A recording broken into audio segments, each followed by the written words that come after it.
Muy buenos días, tardes o noches a todos, niños, niñas y público en general. El día de hoy nos encontramos en el Museo de Ciencias Naturales Dr. Manuel María Villada para presentarles su preservación en la fauna y flora dentro de este lugar. A continuación, mi compañera Ilse Valeria nos ayudará a comentar acerca de un poco más de su historia. Me encuentro en la entrada de este gran museo donde les compartiré un poco de su historia junto a mi compañera Paola, quien nos dará una breve introducción a esta historia. Hola, hoy les compartiré sobre la historia de este museo. Este fue creado en 1884 por el Dr. Manuel María Villada, quien lo dio como espacio académico por el estudio de ciencias naturales. Pero no fue hasta 1978 que la UAM se interesó realizando un programa de rescate y conservación al patrimonio heredado, siendo en esta misma fecha cuando se consolida como patrimonio cultural. Estas partes se pueden observar en ciertas zonas del piso del museo, donde tendremos la primera cimentación, siendo este uno de muchos ejemplos. En cuanto a nuestro museo, este recibe su nombre en honor al honorable médico farmacéutico el Dr. Manuel María Villada, en donde fue director en el Instituto Científico Literario de 1880 a 1884. Un dato interesante de Manuel María Villada es que él era un naturista que se supone que él sabía y conocía más sobre lo que tenía que saber. Sabía animales, plantas, entre otras cosas. Incluso se decía que él era sobrino del presidente José Villada, porque tenía acceso a recursos con los que transportaban de países, incluso de Francia, Estados Unidos, etc. Entre estas asociaciones se fundaron en el siglo XIX y la UAM se remonta en sus orígenes en el siglo XIX, cuando Francisco Legua, el presidente de Morelia, fundó el Instituto Literario Científico en Morelia, y esto es un poco de su historia. En cuanto a su fundador, nació en la Ciudad de México el 26 de mayo de 1841. Fue miembro fundador de la Sociedad Mexicana de Historia Natural, creada en 1868.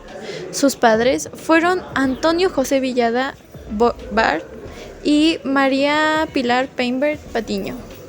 Él fue un médico de profesión, sin embargo, se consideraba naturalista porque tenía conocimientos más allá de lo que un médico debería tener. Entonces, él investigaba y por su cuenta, por eso a él se le considera un médico naturalista. Por otro lado, su ubicación geográfica se encuentra en el Instituto Literario 100, Centro, 50,000 Toluca del Lerdo, México. Y en cuanto a las personas que se vieron involucradas en el reconocimiento y la preservación del patrimonio, son el fundador Manuel María Villada Peinbert. A continuación, realizaremos una breve encuesta a uno de los encargados de este gran museo. ¿Nos podría contar la historia del feto, por favor? Sí, el feto tiene aproximadamente 6 meses de edad. Él murió por una malformación cráneoencefálica.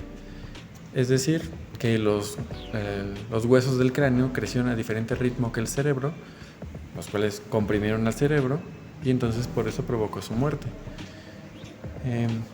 Esta pieza pertenece a lo que nosotros aquí conocemos como un gabinete de curiosidades, porque en la antigüedad, cada vez que había malformaciones de todo tipo o cosas extrañas, o que consideraban extrañas, las llevaban a los circos o a las ferias para formar un gabinete de curiosidades y de esta manera atraer a la gente. Ahora, en la parte de abajo tenemos una cabeza reducida. Esta es una réplica tallada en madera con piel no propiamente humana, pero sí tiene cabello humano. Las tribus jíbaras en Sudamérica, para que un joven fuera considerado todo un hombre y pudiera elegir pareja, tenía que ir con alguien de la tribu enemiga y vencerlo en combate.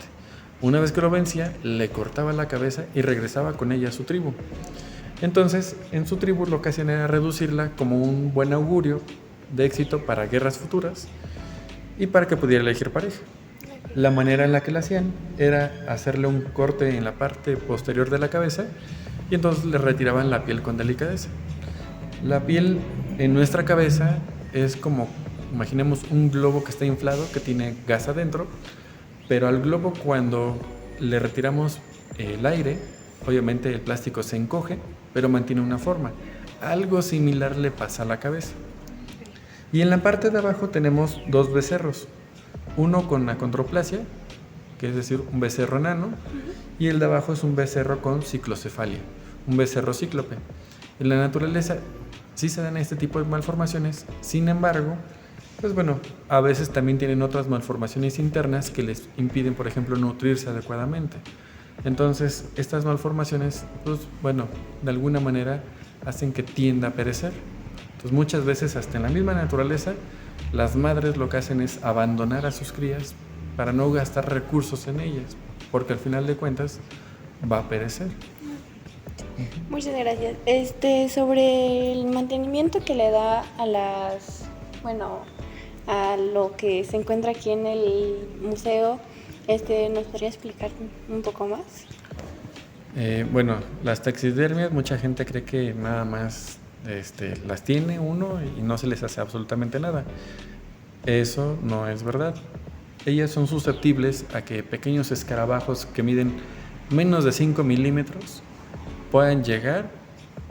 Obviamente se comen las taxidermias, toda la materia orgánica, y obviamente tienen una tasa de reproducción muy rápida. Entonces, si no se desparasitan constantemente, tienden a comerse o romperse las taxidermias fácilmente. Aquí en el museo lo que hacemos es desparasitar todo el material por lo menos 2 veces al año, que coincide, bueno, lo hacemos coincidir con los periodos vacacionales, para que precisamente en ese lapso las taxidermias, por ejemplo, que están en la parte de arriba como el águila, obviamente son embolsadas y se les coloca cierto químico para que obviamente todos los bichitos que puedan tener ahí se mueran completamente.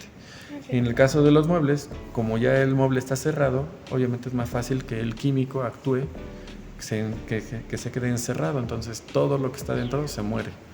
Entonces, por lo menos 2 veces al año.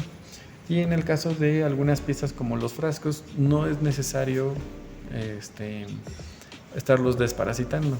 Sin embargo, sí hay que estar checando, por ejemplo, que los frascos se mantengan bien sellados y que el líquido que los contenga, pues obviamente se encuentre todavía en óptimas condiciones. Son conservadores a base de formol, que obviamente si nos tocara una gotita en la piel, obviamente nos quema, luego se hace la piel blanca. Okay. Muchas gracias. No. Por último, hablaremos sobre las momias, cual su estudio en México fue gracias a un proyecto que inició en 1998 en el Instituto de Antropología e Historia.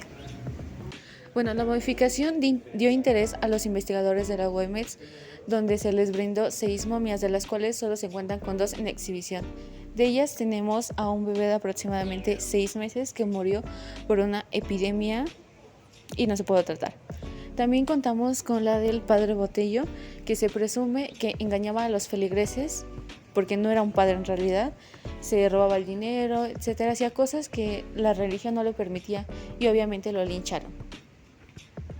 Las otras 4 se encuentran debajo de los insectos y de piedras de precipitado, esto por falta de espacio.